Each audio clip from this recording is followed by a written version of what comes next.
Claire here from Van Isle Labradoodles, and we have a really sweet treat for you today. We have the 1 week update for the Cinnamon Swirl litter, and these puppies are all chocolate phantoms. So that sounds like a pretty delicious proposition. We're going to talk today a bit about what the puppies have accomplished in this past week, a bit about their mom Hazel, and then we're going to talk a little bit about the difference between a Labradoodle and an Australian Labradoodle and what a multi-generation Labradoodle is, as well as go into some of the colors and patterns, because this litter is a beautiful litter of all chocolate phantoms. So let's get started with the puppies. In this past week, they have had the opportunity to get right into a good routine with Hazel. And one of the really big advantages of having just 3 puppies in a litter is there's no fighting for a spot at the milk bar. Each of the puppies has lots of opportunity to nurse well. They have more than one position to choose from. And so that tends to make them a little bit of a calmer and quieter litter because they don't have to fight or compete with one another in order to get their nutrition. They also get lots of attention from Hazel as she only has 3 puppies to worry about. You can imagine with Breezy and her 11 puppies, if you're following our YouTube channel, you'll know that with her litter, there is a whole lot of puppies demanding her time and attention. So it's a bit of a different situation there. But these 3, they have all of Mama Hazel's attention. And so it sort of shows. They're very calm, very quiet. We don't hear from them very much. As for Hazel, she's not with us today, as you can see. And again, part of that is because she has a lot of time and energy to devote to the puppies. So she's very comfortable now after a week with her mothering job. And she is comfortable to be away from them for 30 to 40 minutes at a time. So she is out enjoying a bone right now, chewing away with all the other dogs. So that's what they're all up to. Hazel's got a great appetite. She's eating about a little bit more than 4 times what she normally would eat. So she has her normal meals plus about maybe 10%, and she eats 4 times a day rather than twice a day. So she's doing really well. She doesn't care to eat on her own right now. She waits for me to hand feed her, and sometimes she likes me to come in the box here and feed her, and sometimes she doesn't want any food near the puppies, and so then we sit just outside the box and I hand feed her there. And she and her sister Ripple are sharing this maternity room, and they have come to a truce, and they're no longer worried about one another and having little growl fests as they pass each other. They're quite comfortable having both of them in here, and there's no more arguments between the 2 of them. So that's really nice, and it's helped everybody settle down. It didn't take them very long to figure out how things would be. Hazel is an extremely protective mama dog. If she hears any strange sounds or any strange voices, she's immediately out of the box, at the door, growling and barking and carrying on because she senses that there might be some danger to her puppies. So what we do is we let her out, we let her see where the sound's coming from, or what the strange voice, who that belongs to, and that way she's able to see that there isn't any imminent threat to the puppies. She settles right down and she comes back in again. So that's about the only time we hear from the puppies, because Hazel has a little bit of 2 left feet when it comes to her babies. Sometimes in her haste to go and protect them, when she leaps up, she steps on one of them in the wrong spot. And so we hear a little bit of a squawk saying, "Hey, Mom, you're stepping on me there. What are you doing?" So I always think it's really interesting, and I say this with every litter, but I really do find it fascinating how the puppies can make quite a lot of noise, and those noises are very expressive. You can tell if they're angry, you can tell if they're sad, you can tell if they're hurt, you can tell if they're hungry, and you can tell when they're happy, when they're nursing. They make the sweetest little gurgling sounds, but they make all these sounds and they can't hear any of them themselves because their ears are still sealed shut. Generally around 3 weeks or a little after that is when the ears start to open up. And their eyes, of course, are sealed shut right now as well. So next week's update, we'll probably see some open eyes. So let's go through each of the puppies and let's check their weights and see how they've done since we saw them last week when they were just born. So since this one has my attention already, this is Cinnamon. If you'll remember, we didn't put ID collars on these puppies because they're all very unique in their markings. There are only 3 of them, so it is easy for us to keep track of who's who. So little Cinnamon, who's giving you a nice big look into her mouth. Little Cinnamon was 270 grams when she was born, which is just right for a mini Labradoodle. And now she weighs a whopping 575 grams. So she's gained 305 grams since she was born, and that's fantastic. What we aim for and what we hope for is for the puppies to about double their birth weight in the first week. So clearly Cinnamon has more than doubled her birth weight, and so she's just doing marvelously in terms of being fed and being in great shape. So I'm going to put each of the puppies down after we discuss their weights, and then we'll go back and we'll talk more about their color and their pattern afterward. So there's Miss Cinnamon.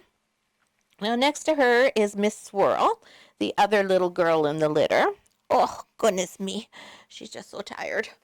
And here is the pretty chocolate Miss Swirl. And she too is going to give you a good little look into her beautiful pink mouth. And Miss Swirl was 263 grams when she was born. It's a little smaller than Cinnamon, but still just the right weight for a mini Labradoodle. And she weighs 560 grams now. So again, just a smidge smaller. And so that means she's gained 297 grams, so also has more than doubled her birth weight. So she too is clearly doing really well and having no problems getting her nutrition at the milk bar. So that's Miss Swirl. And then for our only man of the litter, Mr. Choco. Mr. Choco is our chocolate phantom without any white markings. Now I wonder if he's going to give you a yawn too. Yep, there we go. Everybody lets you have a glance at their big yawns. So Choco Boy, he was 278 grams when he was born. He was actually the largest puppy of the litter at birth, and now he weighs 575 grams, so the same amount as Cinnamon. So he's gained 297 grams. So again, he's more than doubled his birth weight and having no problem getting his full fill at the milk bar. So again, that is one of the advantages of being a puppy in a litter with only 3. So they're all doing really well. You can see that they're all very calm, relaxed puppies. They don't worry at all when I pick them up. They're used to being handled. We handle them multiple times a day for short periods of time. And we do lots of scenting with them, which is when we put them up to our necks and let them know it's us and give them lots of good and different, varied, positive experiences. So now let's talk a little bit about these puppies who are multi-generation Australian Labradoodles. Now you'll hear me saying that multiple times with all of our litters in our videos, and that's because that's what we breed, multi-generation Australian Labradoodles. But what the heck is that? How is that different from an Australian Labradoodle, and how is that different from a Labradoodle? So let's start with the simplest one, a Labradoodle. A Labradoodle is a poodle and a lab, and that's it. That's the only 2 breeds that are the foundation dogs for the breed. And when we say foundation dog, we mean what are the 2 breeds that started the Labradoodle? And that's the poodle and the lab. And a multi-generation Labradoodle is when you have a Labradoodle bred to a Labradoodle for 4 generations or more. Now, an Australian Labradoodle, what's that? What's the difference? That's when a Spaniel is added to the mix as a foundation dog. Now, Spaniels, you can see in Australian Labradoodles, you can see their influence generally if you look at the eyes.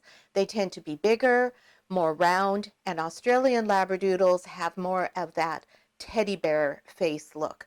They get that from their Spaniel ancestors. And again, a multi-generation Australian Labradoodle is Australian Labradoodle bred to Australian Labradoodle for 4 generations or more with none of the foundation dogs being infused. So there's no poodle, no spaniel, or no lab that's been added to the mix. It's just Australian Labradoodle to Australian Labradoodle. And our little acronym in breeder world for that is ALD. That's what we call them, rather than saying the whole great big long name. So these are all multi-gen ALDs. And these puppies that we have here are 9th generation. We don't count the generations so much anymore. We just call them multi-gens rather than counting them all. So that is the main difference between the two. Temperament-wise, there's not a huge difference. The poodle brings to the mix the non-shedding coat. They have those very tight curls, and that makes the coat either very low shedding or totally non-shedding. And they bring their intelligence. Poodles are known for their very high intelligence. The Labrador, well, everybody loves Labradors, and Labradors are the best family dog. They are fun, they are loving, they're playful, they're great dogs, but they shed like crazy. You usually will get a whole other dog in shedding every day from a lab.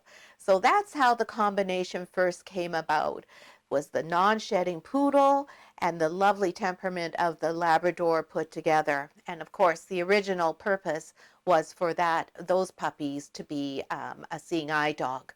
So the breed really has a strong, very rich background in therapy work and comfort dog work. And we can still see that today in the temperament of both Labradoodles and Australian Labradoodles. They just have the most lovely dispositions and are really suited to doing various comfort dog tasks, and all the ways up to full service dogs as well. And then the Spaniel part of things, they brought some of the very unique colors and patterns that we see in Australian Labradoodles. Spaniels come in many different colors, they have many different patterns, and they made quite a big contribution to Australian Labradoodle breed in terms of what we see in that regard. They also are smaller, and they brought the size of the breed down. So Australian Labradoodles and Labradoodles come in mini, medium, and standard. And this litter that we're talking about today, the cinnamon swirl litter, these are minis. And we'll get into that a little bit more in just a moment. And just one thing to keep in mind, sometimes people mistakenly refer to their Australian Labradoodle as an Aussie Doodle. An Aussie Doodle is a totally different type of dog. As you probably know from when you started looking around at Labradoodles, there's many different doodles. There's golden doodles and there's schnoodle doodles, and just about everything has been added to a poodle, all sort of piggybacking on the success of the Labradoodle breed. And an Aussie Doodle is an Australian Shepherd that's crossed with a poodle, but it is an entirely different dog from an Australian Labradoodle with an entirely different temperament, coat, color, and everything.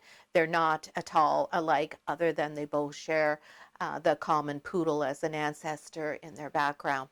So if you do get an ALD or you do have an ALD, then please don't call them an Aussie Doodle, because that is not what you have. That's a totally different dog.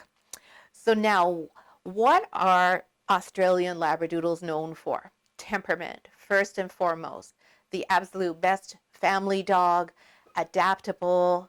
You can have one of these dogs, and if it's a rainy day or a cold, snowy day, depending on where you live, they're really happy to sit on the Chesterfield with you, read a book, watch a movie, play games, whatever you have that you're going to do inside that day.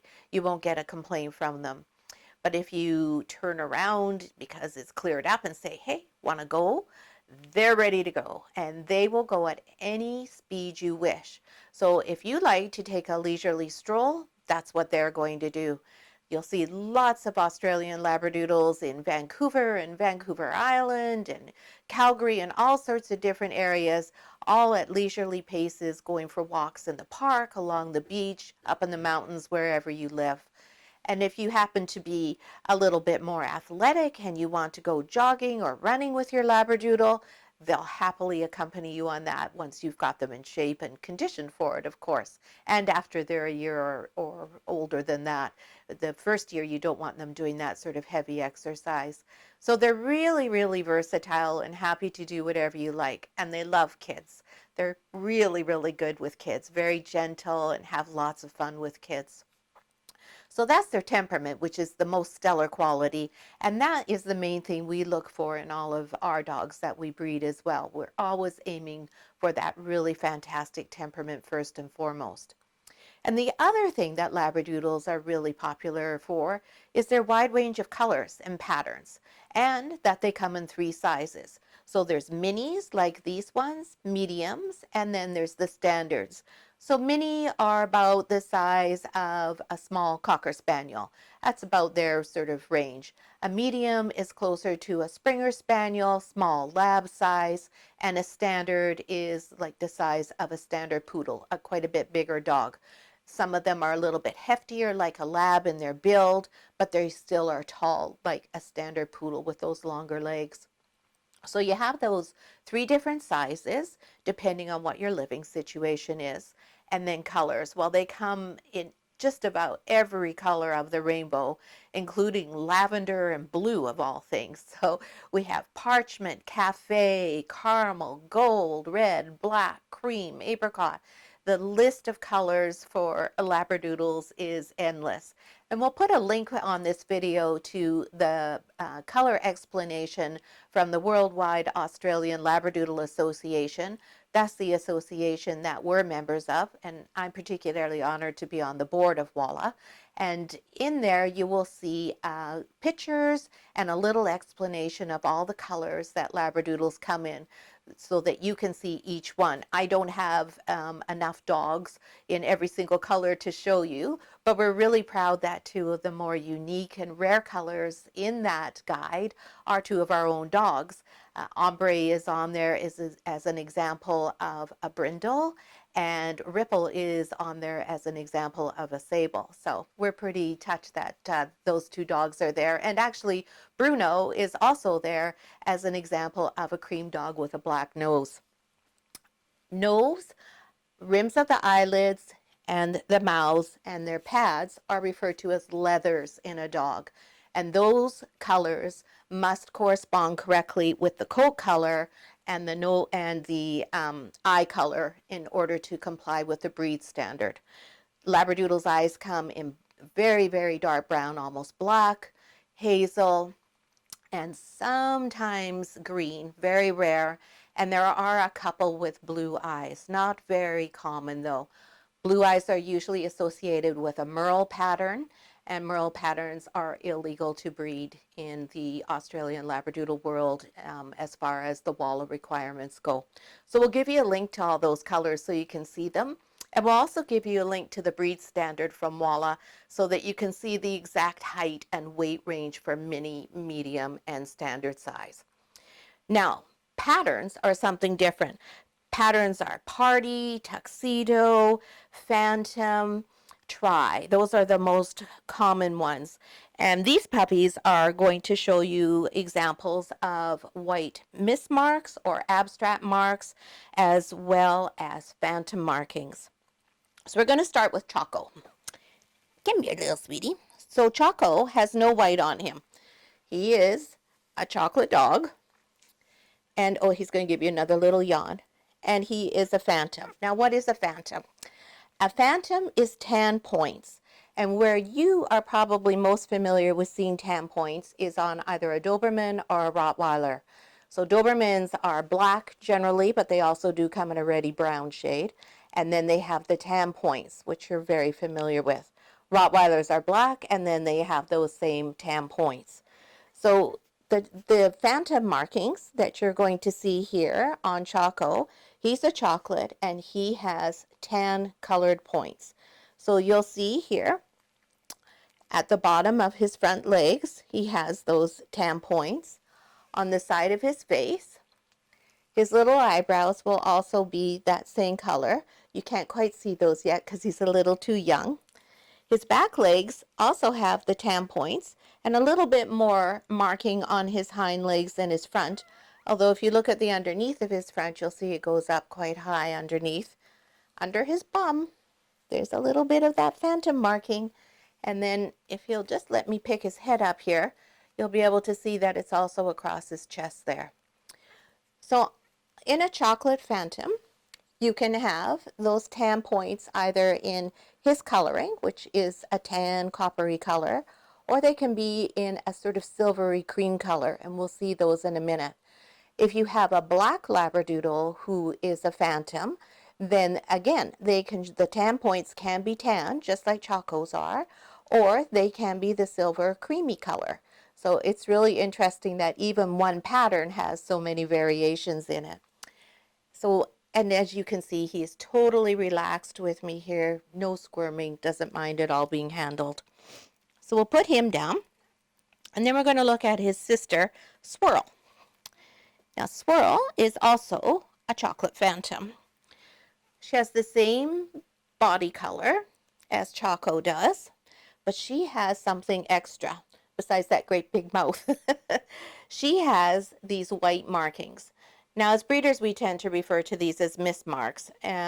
Sometimes you'll also hear them called abstract markings. Mismarks sound like somebody made a mistake, so often we tend to say that they're abstract, and they are kind of abstract. And one of the reasons they're called that is because, as you can see on her neck, it is sort of an abstract pattern. It doesn't have a circle or a square or anything like that. It's more of a swirly smoosh. So Miss Swirl here, you can see, has her lovely white markings on the top of her head, along her nose, under her chin, and then her 4 little paws are all dipped in white, and then her little phantom markings are on top of the white there. So you don't see them quite as much as you did in Chaco because part of her foot is covered with the white.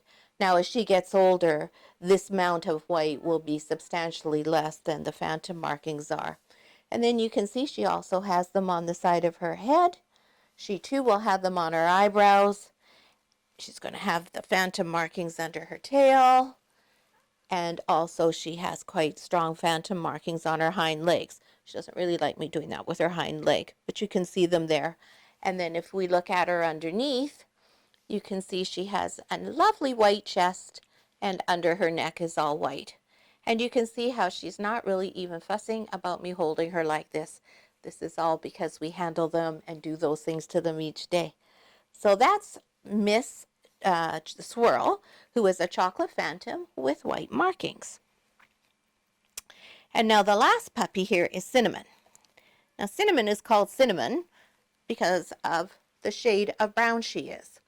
So she is also a chocolate phantom, but she's a dilute. Now Daddy Trip, if you've seen him on our website, he is a dilute, and Cinnamon here is almost the same color as he is. And a dilute just means that the base coat color has been diluted. So it's not the very dark brown, it is a slightly more diluted shade of brown. So it's a little bit of a reddy brown. Now she has quite a bit more white markings on her than Swirl does. So she has this really beautiful collar here, which is so pretty. She's got the white that goes right up her head, right from her nose, right down into that collar. She has even more white on her paws than Swirl does. So her paws are almost half white. So when she grows up, she will still have a substantial amount of white on her paws, even on her back paws. She's a little less white on her back paws than her front. And then her phantom markings are not as pronounced because she is this lighter shade, but you can still see them on the side of her face, on the front of her paws, and they will be on her eyebrows. You can see them on the inside of her back leg, under her tail as well, and you can see her tail is quite a bit darker. And then we have this adorable little white tip, one of my most favorite parts of a dog, when they have the little white tip on a tail. And then I'm going to turn her upside down very gently and let her show you how underneath she is substantially white. Now, what I'm doing with her right here is one of our stress exercises for them, where we get them used to being uncomfortable and learn that there's nothing wrong with that. That was just a little aside there. But anyway, she is the most interestingly marked one out of all of the puppies because she has the dilute coat and she has so much white on her. Interesting in terms of if you're a breeder. Now, how does this all happen? How do we get these colors? Often you can have 2 black dogs or a black and white dog bred together and all the puppies are brown.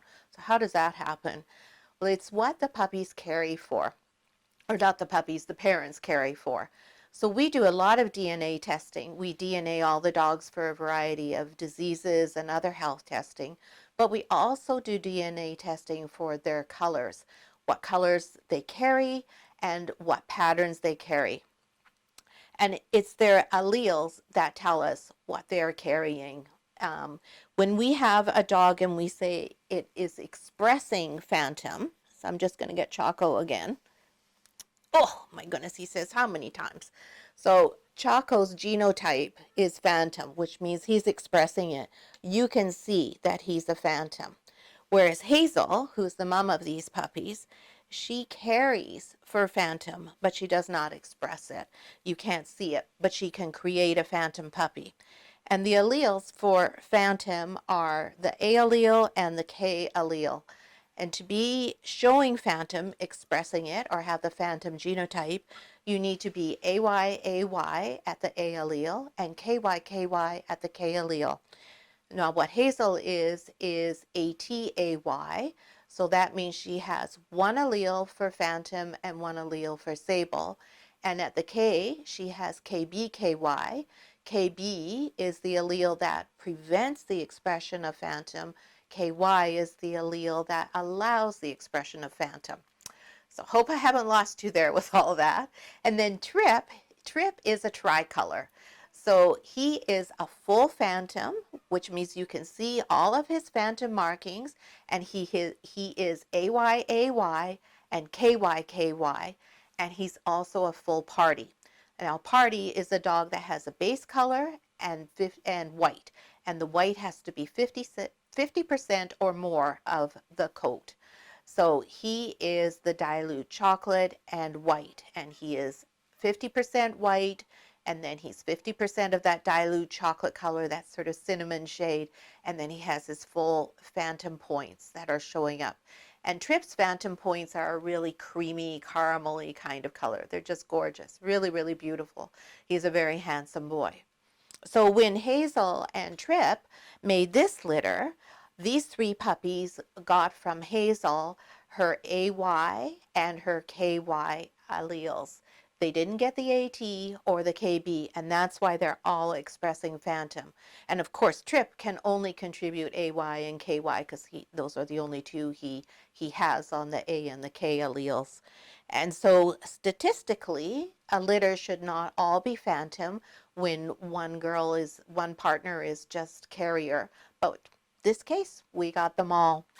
Now, the two that have the white markings on them likely carry party as well, and the allele for party is S. So a Trip is SPSP, which is what you have if you're a party, and these guys may be SSP, or they may be SS. We don't know. I haven't tested them yet. They're too young to be tested.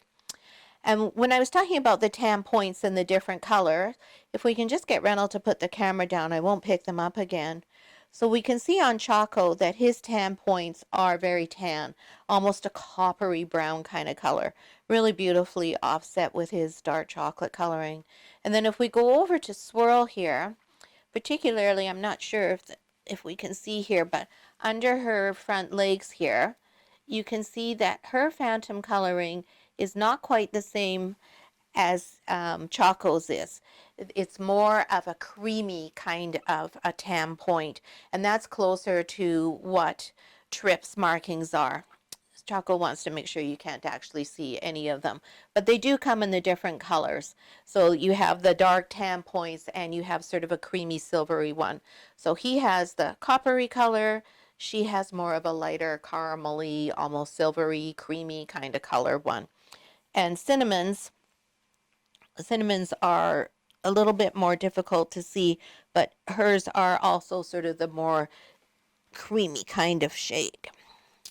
Here, just turn her around. So you can see here, it's almost fawn is actually the right color, the name of the color for her. So those points, even though they're called tan points, do come in different shades and different tones.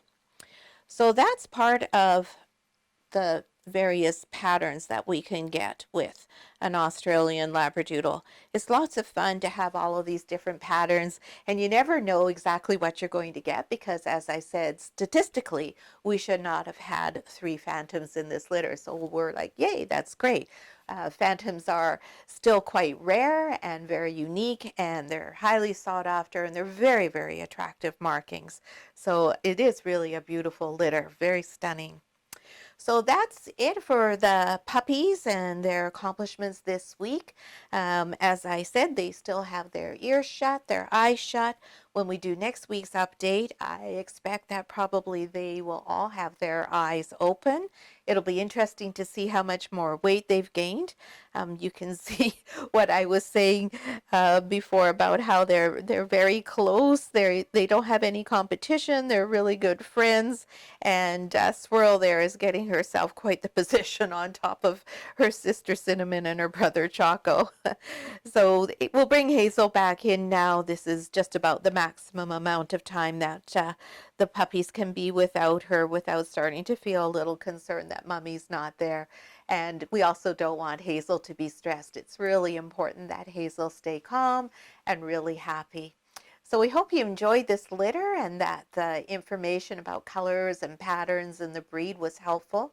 If you liked our video, give us a thumbs up if you can. And if you have questions or I confused you to death with all of those explanations, please feel free to post them in the comments below. I'm happy to answer them and try to make the explanation a little bit easier to understand. It takes a while. I'm still taking courses in genetics and color because there is so much to learn about it. It's just a really fascinating topic. And I hope that you've subscribed to our channel so that you get notifications of when our videos are coming out. There's lots of information on all of our other videos. We have a rather unusual situation in that we have 4 litters right now. So we have 4 videos each week. So there's the Razzle Dazzle litter, the Cafe Noir litter, and the Shake It Up litter. They all have different colors and patterns and different features, and so we'll discuss something different each week with them, and you can see all the puppies. So thanks very much for joining us, and we hope we see you again for next week's update.